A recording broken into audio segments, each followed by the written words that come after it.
episode number 23. As we normally introduce you to alums and coaches inside the Monmouth University Athletics Department, tonight we are just thrilled to welcome in a very special guest who's had a very busy day today. And it is my pleasure to welcome into Hawk Talk the commissioner of the Big South Conference, and we say good evening to Kyle Kallander. And Kyle, how are you tonight? Well, I'm doing really good. Thanks, Eddie. It's great to be with you. I Wish mentioned you were in person, of course, but this works. This is the next best thing, and I mentioned to Kyle when he just jumped on our Zoom, by far the most dressed up person for our Hawk Talk. We appreciate that. We got to hold up our end, right? We're on with Eddie. And we're on Hawk Talk. We got to look the part. Well, we appreciate that. I feel underdressed, but because we're live, I can't run away and equal the very well-dressed commissioner here this evening.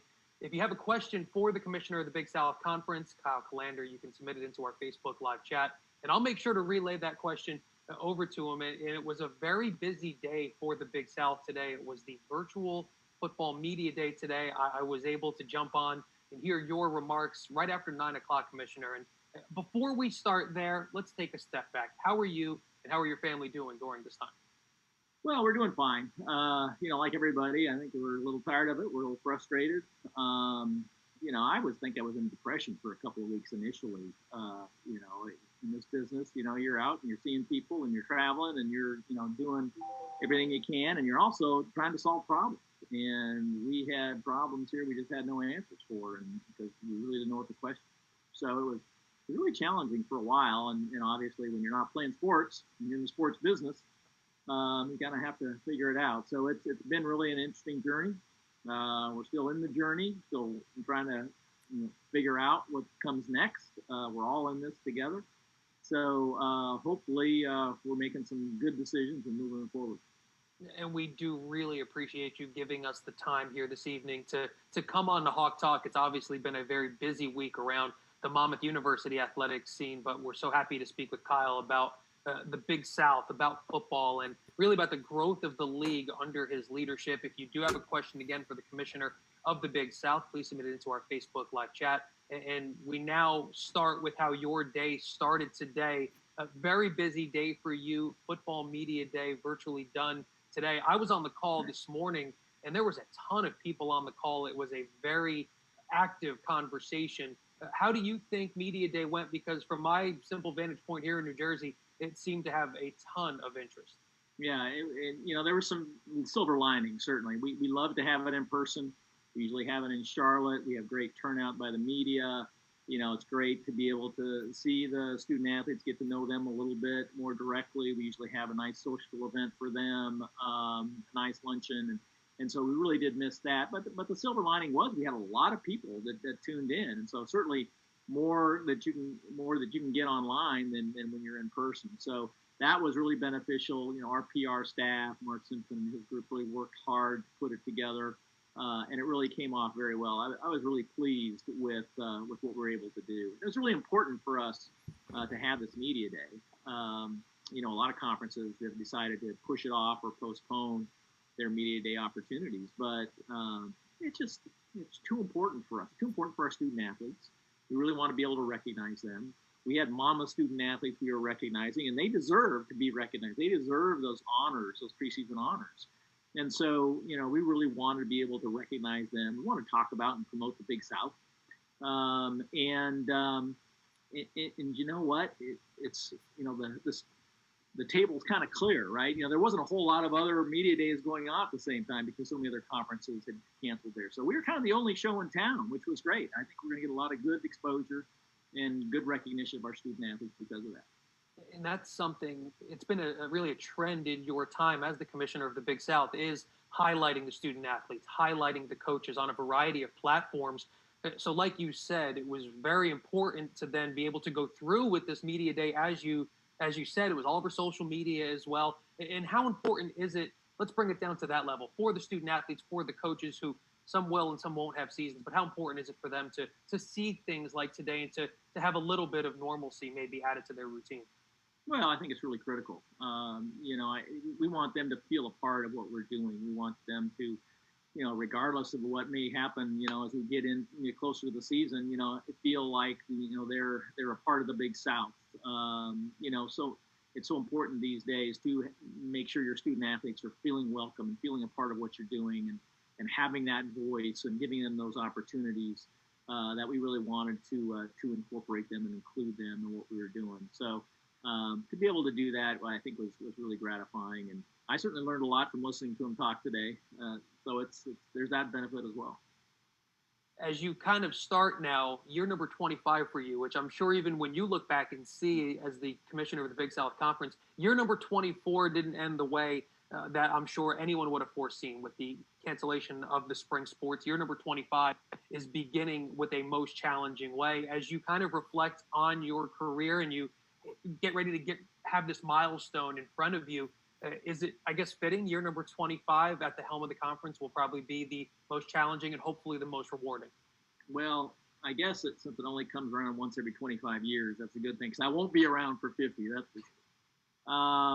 Yeah, I guess I don't really think about it in those terms. You're kind of, you're looking to see what you can accomplish and how you can promote the league and get better and do more for your student athletes and your institutions.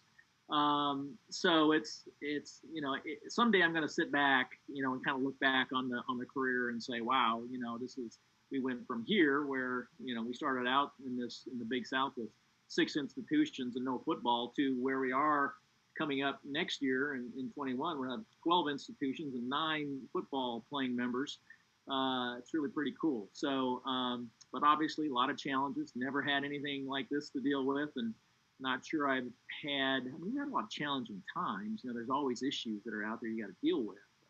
But like everybody, it's just so unique and so different, and trying to figure all this out. And, you kind of struggle with your personal emotions about things and how you think things should go, and what you think should happen versus, a lot of other issues that you got to deal with, whether they're health and safety issues or legal issues or other things. And so it's a challenge. There's no question. Not to mention, like you say, we have 9 football members and 12 full members, and so we're trying to balance all that and all their needs and how that works and how they're working through the pandemic and the protocols and everything. It is really tricky, because we have a very diverse conference and a lot of different opinions and a lot of different thoughts about how things should handle. So that's just part of being a commissioner and being in a conference. You got to be able to manage the family, and so we're trying to do that as best we can.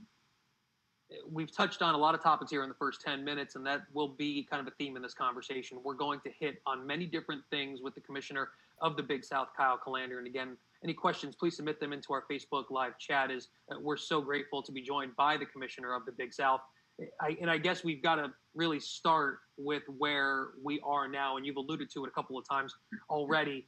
You oversee a conference that you mentioned has a lot of variety in its member institutions. What has the conversation been, and what preparations are you and your league office a part of now when you look at this pandemic and trying to get ready for a fall athletic season? Yeah, we put together groups when this first started. We had an advisory group on return to play, and Kevin Callahan, as a matter of fact, was part of that group and is a part of that group. We had another, of course, ongoing session with our team physicians and head athletics trainers, in addition to all of our athletic administrators we're communicating regularly with, and really kind of trying to explore where this was going and what we needed to do and where we needed to be once we got to the fall. And so at the same time, tracking what's happening nationally, tracking what the NCAA is doing, what their guidance is that's coming out. Of course, the challenge is that every institution is dealing with their own local public health officials. We have, I think, 6 different states in football that we're trying to work through and understand what those issues are. So trying to provide that flexibility and autonomy to our institutions, while at the same time having some conference guidelines, has been part of the trick of this. I'm a big believer that institutions need to be able to make their own decisions in a lot of ways, but at the same time, as a conference, is really important for us to have minimum level of understanding of where we're going and how we're moving forward. So, for example, in football, we want to make sure that all of our student athletes at one institution are going through the same health and safety protocols that the rest of our institutions are, so that when you're lining up on Saturday, you know that those student athletes have gone through the same protocols as you have. So it's really important within a conference to be able to have that in place. And that's, of course, developed. We have a document that we've been revising over time based on the latest guidance, and of course, it keeps changing. And the challenge now is that the NCAA has come out with certain guidelines in regards to testing. We all know how important testing is. And the testing is really expensive, especially in high-risk sports like football, where you're wanting to test on a regular basis. We certainly can't afford to test like the NBA or MLB, or but you want to be able to do that, and the NCAA has indicated some guidelines around that. So it's expensive. It's hard to get supplies. Right now, the supply chain is really struggling. It's hard to get results in a timely manner from the testing. It's hard to staff, So that's become probably the biggest challenge: is what is that testing protocol going to be in place moving forward, and can we pull it off? And then there's still an open question there as we get closer to the season. So we're having a lot of conversations around that. A lot of conversations with all of our members, and with all, you mentioned, the diversity that we have. There's diversity in, not only locations and mission and size and institution, but diversity in resources too. So, but one institution may be able to afford, another institution may not be able to. So, how do we figure out what that balance is, and most of all, how do we make sure that our student athletes are going to compete in the most safe and healthy way that we can provide? So. It's really been tricky. It still is, and as the testing has become more difficult to administer, it's become more challenging for us, and so we're continuing to explore that. I think as all of us, whether it's fans or people who cover sports, try to wrap our heads around everything. I think you just did an excellent job of detailing all of the different challenges and hurdles to jump over that institutions and leagues have to go through in order to kind of do this. It's not as easy as, hey, here's a bunch of tests over here. Let's get them. Let's play. As you mentioned, there are so many different entities involved: state, national, NCAA, institutions. There really is a lot of back and forth, and I'm sure you're zoomed out at this point with all the meetings that you've been on. And that process, as you've kind of gone through it now, and we're getting closer to August, how has that gone? Has it been a challenge, or is it one of those things that everyone realizes what's in front of them and they're trying to work together towards what they're hopeful is a goal for the fall? Yeah, and first thing I'll say is our institutions are working as hard as they can to, again, put in place protocols that will protect their student athletes. And so everybody's really working hard at that, really doing an outstanding job. Mama certainly, was on that path up until the decision that had to be made. And so that's really important to understand and know that. But the thing that's been probably the most challenging is the way things have changed over time, and that we are not as far along now as we thought we would be. Of course, we all thought that we get into the summer and then things will die down. And back to institutions, I can't remember if Monmouth did this or not. I don't think so, but there were institutions that moved their fall semesters earlier because they were concerned about the second wave. Yet we never really got on the first wave. So, people are making the best decisions they can based on the information they have at the time. But then it'll change in another week. So I guess that's been a little bit discouraging and really challenging in that we're not now where we thought we would be. We're still battling. We're still dealing with it. And with the trends, at this point, not being as good as we'd like them to be, it puts us in a really tough spot right now. The conversations that have been had, and we know with the media day earlier today, and the plan moving forward is to play in the fall, but what have been the additional conversations to that? We see all over social media, in certain personalities at ESPN even talking about spring football, and I'm sure you've had every and any conversation you can involving the topic. So as we sit here late in July, how has that gone? How has it been? And is it a viable option in your opinion? Well, we have explored a lot of options, and we are hopeful for a fall football season. And obviously, there's still factors that are out there that could force our hand one way or the other. We talked about the testing, the NCAA's got meetings next week. They're going to talk about the status of fall championships. And so if the NCAA makes a decision that we're not going to have fall championships, then that calls the question, doesn't it? There's some thinking that go ahead and play in the fall.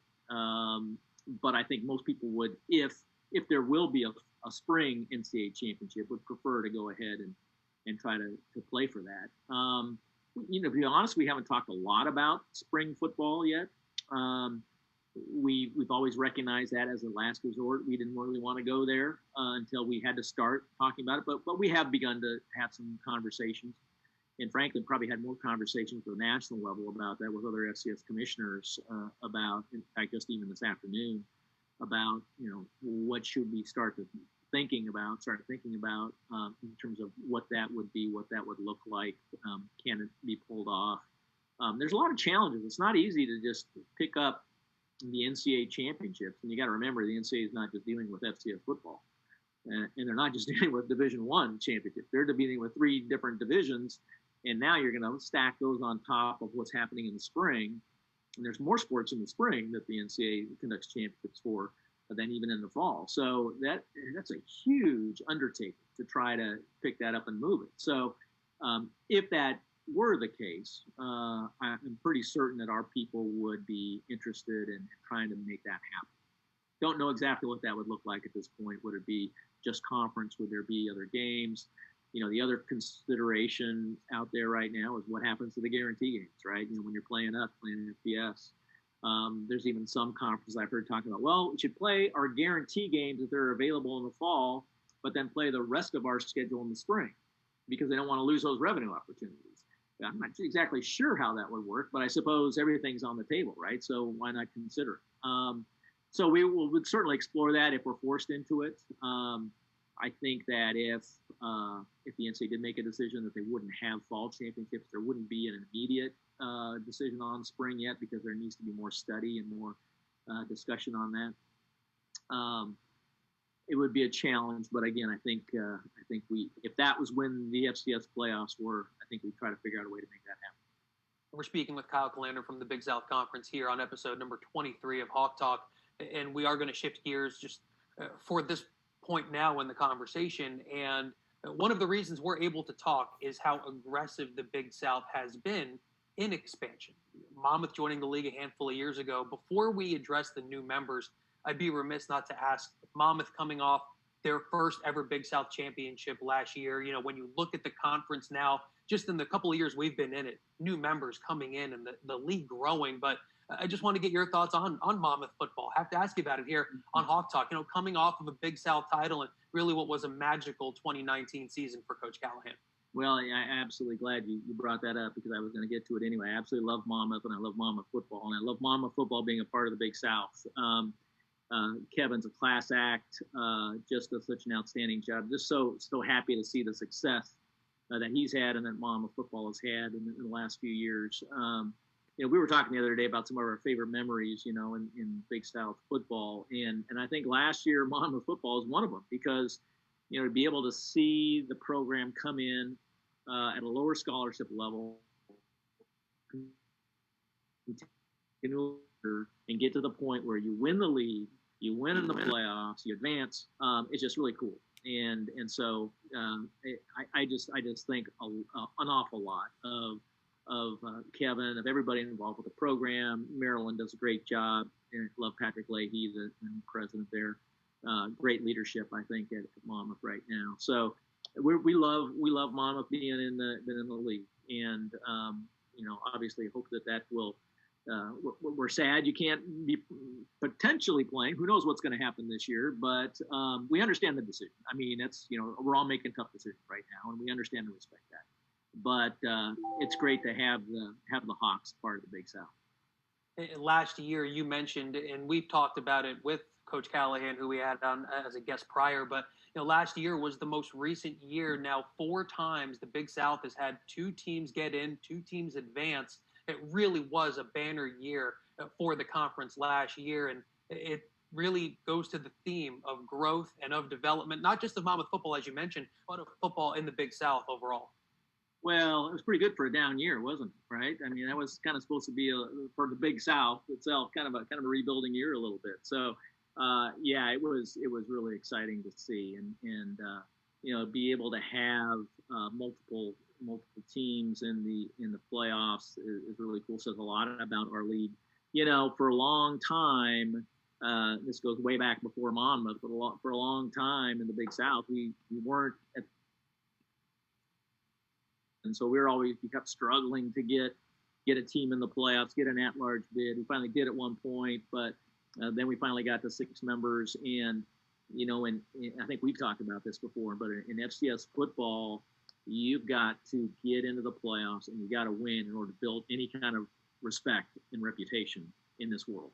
And we began to do that. And so that's what's really been fun to see is to see the respect for Big South football grow over time because of the great performances like the Monmouth Hawks last few years, and others, and advancing in the playoffs. And so it's really gratifying to be able to see that, given how much we've been trying to work on Big South football and really advance what we're doing. And certainly very excited about the future and about the teams we're bringing in and what that's going to do for our competitiveness. 5 times since 2013, the Big South has had one team in the FCS quarterfinals, an incredibly impressive number. Where the commissioner just left off leads us into our first question. It comes from Lynn from Jackson, a regular contributor here on our Hawk Talk series. And Lynn points out that the Big South has been very aggressive with expansion when it comes to football, and those new members now coming in. Robert Morris, an old Monmouth rival from the NEC, and perennial power North Carolina A&T joining the league. And Kyle, 2 programs with championship pedigree joining the Big South, furthering and strengthening the footprint.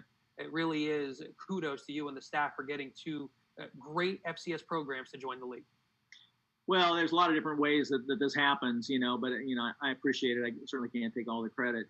We when you're out there looking at how you can grow and how you can build, and you're looking at and examining programs, and to be able to identify and bring in 2 outstanding universities with outstanding leadership that have that pedigree, as you say, of success in football, we really feel like we hit the lottery. So,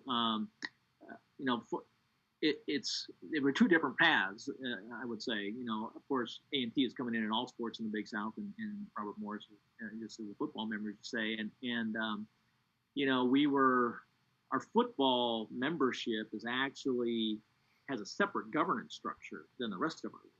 So the decision making on just football matters, is just done by our football members. So Monmouth is a full football member and has the same voting rights on football as any other football playing member in the Big South.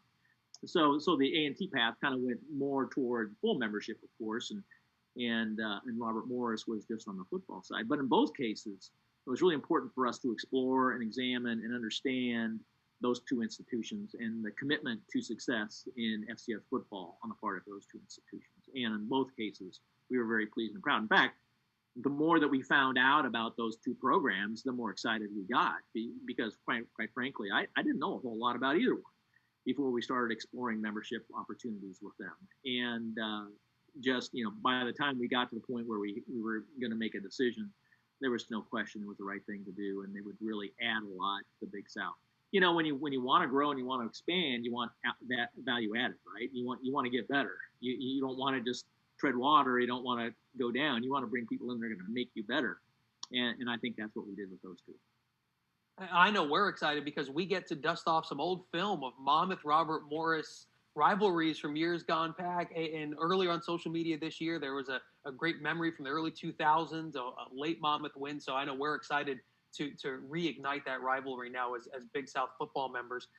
Yeah, and Eddie, that wasn't lost on me when we were talking about Robert Morris, as a matter of fact. So, we've always kind of been interested. Can we help Monmouth a little bit by bringing in somebody with more of a northern exposure? I mean, I know they're not their next door neighbors, but at least they're a little closer. And so it's really important that as we grow to assist and help our members, and so that's really important. I guess that would lead me into a next question. I'm always happy when you're able to come into New Jersey, but when's the last time you were in Pittsburgh then? When's the last time I was in Pittsburgh? it was probably for an NCAA basketball playoff game. They were hosting a first round. I think so. It's probably been about 5 years. And I'm sure you're going to love getting to their campus, but I'm a little biased. I like when you come to the Jersey Shore and we get to have you at Monmouth for really any event and game. And our next question: when are you going to let North Carolina people back in? That's my question. I wasn't in those meetings. That was above my pay grade. Our next question comes in as we speak with Kyle Kallander here on Hawk Talk. Paul is in Maryland this evening, and Paul, thank you for watching our show tonight. And Kyle, he has a very interesting question about your career. Now I know the answer to this because I researched, but I need to pose the question to you. Paul wants to know, what was your path to becoming a conference commissioner? Now the Big South is your second commissioner job, but what was your path to becoming a commissioner? Yeah, technically, and there's not a lot of people who actually know that part, but I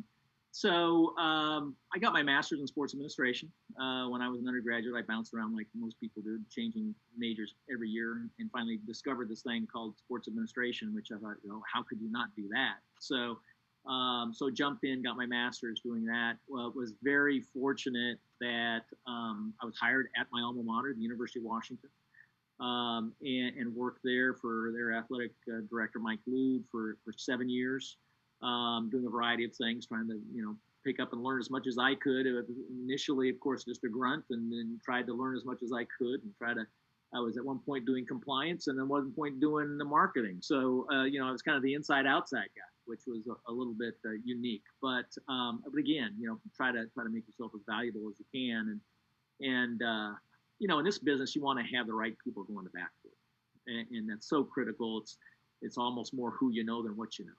And so Mike Lude was such a great mentor and a great supporter, and I was really interested in conference work, and he was a guy that knew everybody, knew the commissioner at the old Southwest Conference at the time, Fred Jacoby, and recommended me for a job down there. And I was fortunate that Fred hired me to go down to Dallas and be as part of the Southwest Conference.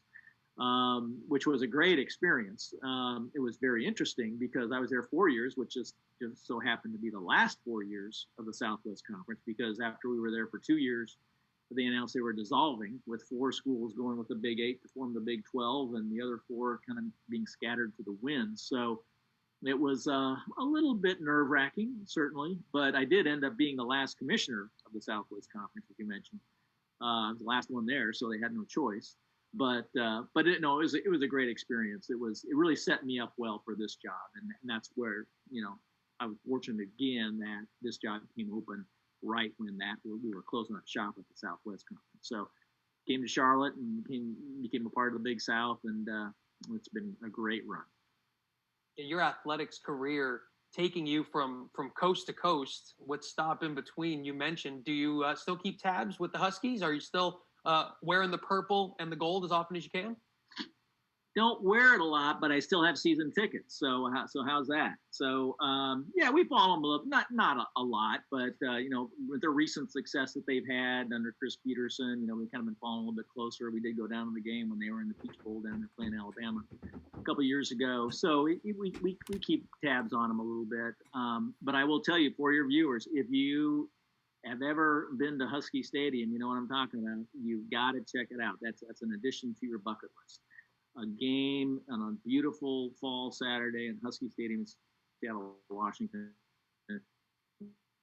Cannot be. You're right on the shores of Lake Washington. You can actually sailgate, so you're on your boat, docked up right next to the stadium there, and it's quite an experience. As we speak with Kyle Kallander, the commissioner of the Big South Conference, and just a tremendous path that brought you, as you said, to Charlotte. You alluded to some memories earlier, but I'm curious, when you look back, let's talk football specifically as it pertains to, obviously, to Monmouth being in the conference.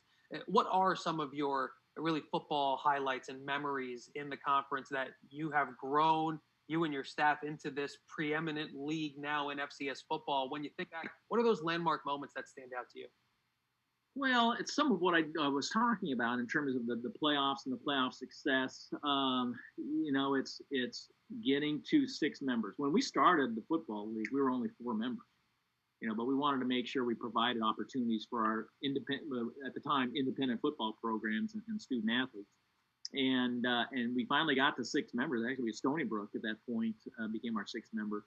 So because it's always the goal to be eligible for the playoffs, and so that was probably one of the first ones, and then as you say, advancing in the playoffs like we did. You think of games that we had at Montana, games that we had at North Dakota State, at Sam Houston State. I'm not saying we won at all those places, but great experiences and some really great games that happened. And then again, looking at the program and how they've developed. It's really been cool to see. I mentioned that about Monmouth, but see Kennesaw do as well as they did from starting from scratch, and moving forward. And to see the other programs that we have that are really building and growing. I mean, I think you're looking at a Campbell program that's going to be, going to contend here really soon.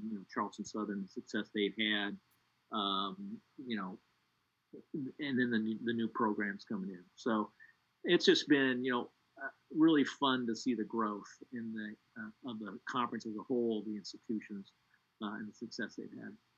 And you seem to always be around for those big moments. I know, when things are normal and we're traveling around, you get to as many of the institutions as you can. You go to all of them in the fall. Like I said, I always love when we're able to kind of steal you for our ESPN broadcast of a Monmouth game. And how important is it for you to get around, to see the campuses, to get to meet the people? Because that's the thing that really stands out to all of us that travel with the Monmouth football program is really the people involved in the Big South make it a pretty special experience. Well, I appreciate that. It's really important to be visible. Number one, as commissioner, you've got to be seen. You got to be out there. You want to make sure people know who you are. It's important for me to experience what's happening on campus.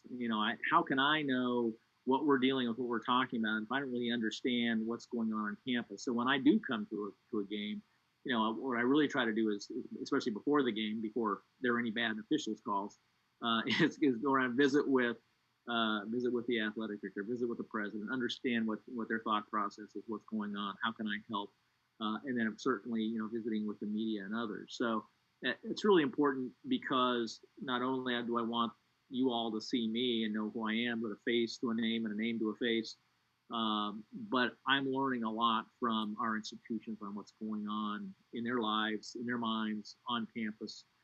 And then the business part of it is, it's important for me to see what's happening on the field, not only from a team perspective, but the officials are part of what we're here for. And so it's really important for me to be able to witness, the work of our officials on the field. Important to make sure that what we're doing from officials replay standpoint, other things, are working as they should. So I try to do all those things when I go out and visit, but that's part of the fun of this job is to get onto every campus and to get to games in every stadium and be able to see that and witness it. And I'm really hoping I can do that soon, but I don't know. We'll see. I hear you. I'm just going to show up places on Saturdays with a headset. Hopefully there's things going on, even the local park by my house. Yeah, why not? Why not? Absolutely. Questions coming in, but we have to, I think, get to this. And I've mentioned it a few times. We've been fortunate enough to have you on our ESPN broadcast when you're up in New Jersey, but that speaks to a much larger point. One of the real keys that you have helped really bring to the league is the visibility, and it's the promotion of the student athletes. You mentioned you got one of your starts in marketing and promotions, but just how important is the TV product? The Big South Network does such a great job. The contract with ESPN, so important and vital to the promotion of the league. And I know that was a really important emphasis that you brought, really starting that, probably going back about 15 years now. Yeah, no, really critical. We've had a long-standing relationship with ESPN, and I feel really good about the fact that what we've been able to accomplish through our agreements with ESPN is because we had such a good relationship with them. We were an early adopter with them, or whatever the latest technology is. Right? So when ESPNU came on, we were one of the first ones to raise our hand and say, "Hey, put us on ESPNU." Same thing with ESPN3, and now of course ESPN Plus. So that's really benefited us in a big way. But probably one of the most important things we did, as I say, 15 to 20 years ago, was put together our digital network. And we were actually one of the first conferences to have a digital network. I think the Big Ten was out there, which I know wasn't digital, but they had the Big Ten network. And I think we were like second in terms of we had the Big South Network that we started. It was online, it was streaming. We provided equipment to our institutions to be able to start that. So we've been at it a long time, and we kept getting better. And programs like yours at Monmouth do such an outstanding job with it. It really helps make the Big South look better. But it's so critical these days to be available, to be accessible, to if the game's not on, people are wondering what's going on, right? I can't believe you're not on somewhere. So it's really important to be positioned to do that. Well, as things transpired with our Big South Network and also on the ESPN side, as they started getting more into the digital side of things, they were launching ESPN Plus, of course, a few years ago. And they came to us and said, we really want to take the Big South Network and put it on ESPN Plus. And that wasn't an easy decision for us because the Big South Network was free. You could just access it through our website. Going to ESPN Plus meant you had to subscribe. So we anticipated there'd be some pushback. And there's been some, but not a lot. But it really positioned us well in our negotiation with ESPN. So we were able to benefit more, certainly financially, by effectively selling the Big South Network to them. Because obviously with the launch of ESPN Plus, they really wanted the content. They needed the content. We were providing 900 plus live games to the ESPN Plus platform. And it really served us well. And the branding is outstanding as well. Of course, you're part of the ESPN network and the ESPN world, and so there's a lot of advantages to that, not just from branding, but from highlights and other things.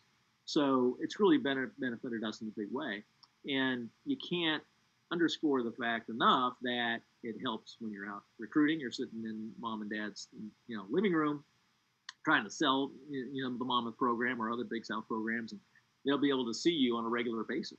And of course, sometimes it's hard to kind of have the vision and see what's going to be out there. We've had a lot of, when we were first talking about ESPN3 and then of course ESPN Plus, and we still get a little bit of this, is the pushback. Well, that's not linear. That's not on ESPN. It's not on ESPN2 or ESPNU. I can't get it on my cable box. We knew that it would become, just like television. And so effectively, it just about is now. And in a lot of ways it is because of all the cord cutting that's taking place. So we think we're positioned well for the future in that regard. And it's our institutions deserve it. They deserve the exposure. Our student athletes deserve it. And we want to present Big South football the best way we can. And now you can get it no matter where you are. And that convenience, like you said, which I'm sure years ago in meeting rooms, it's hard to really foresee what would happen now, but all of the media, so much is digested on mobile, on tablet, on your iPhone. And it's not where it is. It's not where it was going. It's where it is now. And obviously the Big South, so prepared for that. And the product, we're so happy and proud to help bring at Monmouth University.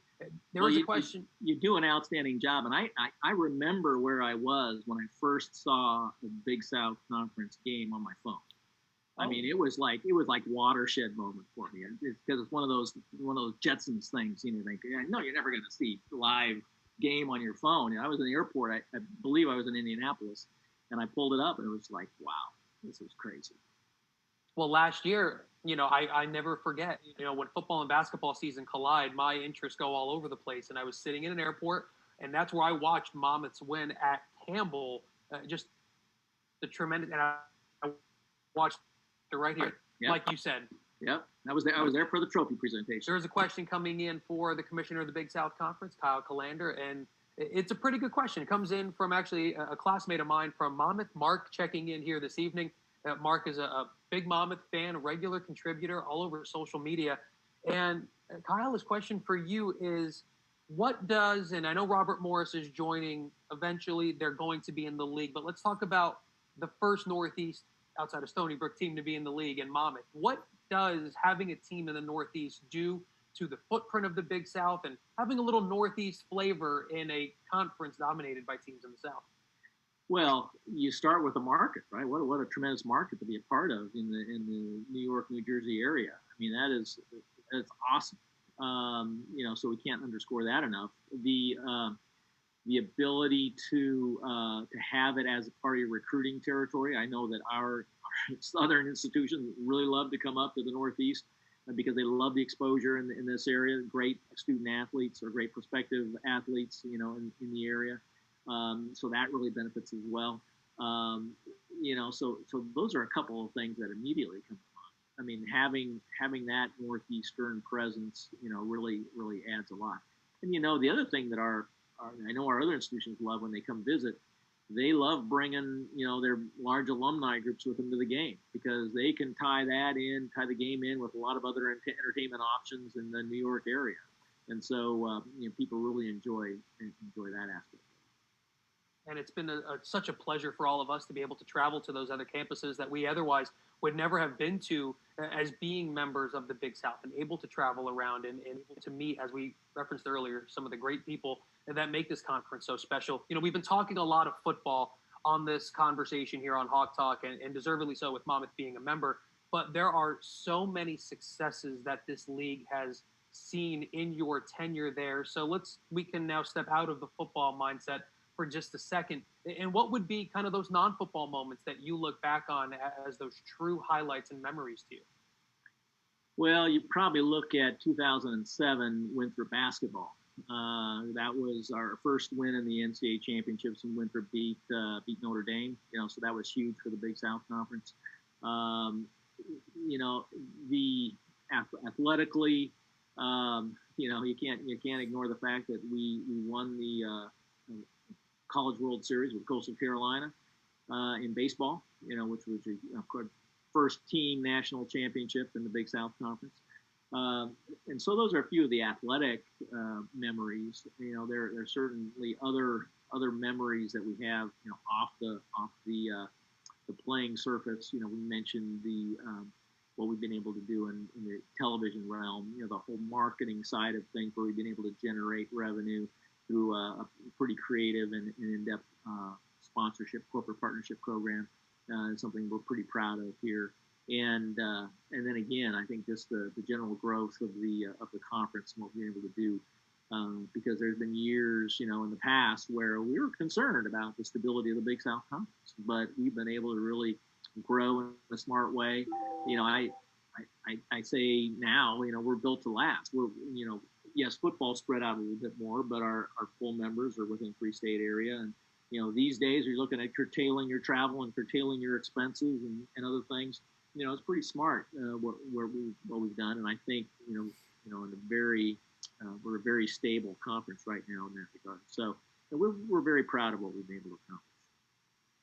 Success on the field, success in the classroom. The Big South is always making an impact, and I know something that the league has now shifted its focus to address some of the issues currently going on in the country. I know that the issue of racial equality and diversity is so very important to you and to the Big South Conference. What programs and initiatives has the conference began to implement, and how are they going to really use the members, the student athletes, and the football membership to help advocate for this movement? Yeah, no, great question. Number one, I'd start with something we've been doing, on an ongoing basis. We call it the Connection Program, which is a program we do pretty much on a yearly basis to bring in a diverse group of individuals, minorities and women, that are really upcoming and kind of future stars in the business, I would say. 30 to 40 of them to come in and participate in a professional development opportunity program, a networking opportunity program, so that they get a chance to meet athletics directors, presidents, decision makers on our campus. They're aspiring to be in those chairs someday, and we want our institution to be able to expand their pool. So when they're going out and making decisions to hire people, there's a diverse pool there that they can choose from. So that's something we've been doing for a few years now. And we've also done that on the coaching side because we want to try to help women, advance in the coaching ranks as well. So there's a couple of things we've done ongoing. We did take a step, early on in the summer in what's been going on in terms of having Election Day as a required day off for our student athletes. So we are doing that. But what I'm probably even more proud of is the engagement of our student athletes and how they've been involved in this process, because we did engage them early on. We've had a number of different meetings with our student athlete advisory committee, and even more. You can do that now, obviously, as I was mentioning with our media day. You can invite as many as you want, just about, on Zoom. So they've been very engaged in this, very interested, of course, and really identified education as a key topic when we're dealing with anti-racism and social justice. We all need to be more educated on it, not just student athletes, but administrators, at the conference level and at the institutional level, coaches. So we always have a leadership conference during the summer for about 50 student athletes, where we have people come in and talk about leadership, which is really a cool deal. This year, obviously, we couldn't do it in person, so we called it a leadership series, where we had a number of Zooms, and still dealing with a lot of leadership topics, but we had one session that really focused on social justice, and we had a facilitator, Jen Fry, who did an outstanding job, and she's actually going to come back for a couple more as we get into the fall to really talk about these issues. So that's been really fun to do and really important on the student athlete side. But we also have a task force that includes coaches, athletic directors, administrators, chief diversity officers on our campuses, really talk about these issues and how can we make more of an impact administratively, in our departments. And so we're talking about what kind of programming and things we can do in that area. So we're trying to attack it, as it were, in two different areas. Certainly having our student athletes involved. And by the way, the other things our student athletes really want to be able to do was have forums online where they could visit about key issues that are important to them. And this is certainly a topic that they want to be able to explore amongst themselves and talk about it, because sometimes there's more safety, in being able to do that in an anonymous way than there is, maybe face to face. So, or just within your program, and you can talk about it with student athletes from other programs. And we're also doing some other some video series and things, with Q&As and talking about these kind of issues. So we've got a number of things that we're doing. It's something we want to do ongoing. It's certainly not just a one-shot deal. And I'm really pleased and proud of the job that our membership has done in embracing this. And for more of that and for more information, please visit BigSouthSports.com. There's all information there. It's obviously all over the social media as well for the Big South Conference. And Commissioner, I know it was a very long day. It started early. It started with Media Day. We're happy that it could end with our Hawk Talk. From all of us at Monmouth University and with the Monmouth Digital Network, thank you for joining us this evening, and wish you obviously continued health and the best of luck moving forward as we navigate this situation. Well, it's my pleasure, certainly, Eddie. Anytime, and best to you and to the Hawks. And, I can't wait to get up there sometime soon and see you all in person. If you missed any of our conversation this evening with Big South Commissioner Kyle Kallander, it's archived at MonmouthHawks.com and the video tab here on the Athletics Facebook page, as well as on YouTube. For the Commissioner of the Big South, Kyle Kallander, and our entire crew, I'm Eddie Acapinti saying good night on Hawk Talk.